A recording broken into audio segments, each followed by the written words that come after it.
One of the great things about consulting is that your learning gets woven into your everyday life. It gets woven into it in two ways. A, the things that help make the firm run effectively. So things like lunch and learns and trainings and market updates and things like that keep you current. But I think actually the bigger thing, to be honest, is the engagement with clients. You get more learning in a consulting role, I think, in a given, say, 2-year period than you ever would working in the same role for 2 years in a corporate, for example. And that's because you are constantly being challenged with new situations, new environments, new challenges, new problems that you need to solve for. And somebody's paying you a very large sum of money in order to do them. And you can't afford to come back and just say, well, I have absolutely no idea how to do that. You might say that, but then the answer has to be, I will go and find out and I will solve this problem for you. But the point of it is it's highly concentrated. And one of my real sort of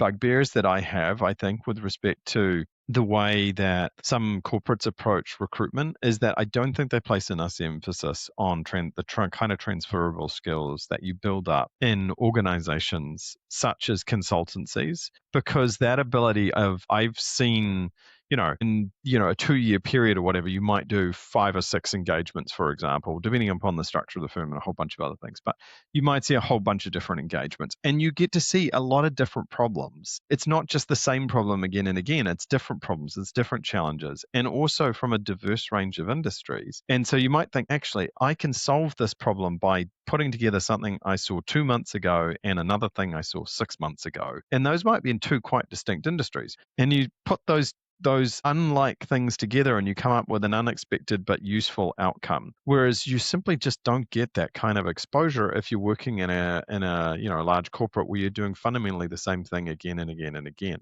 So those kind of transferable skills that you only really get by doing, I think, is incredibly important.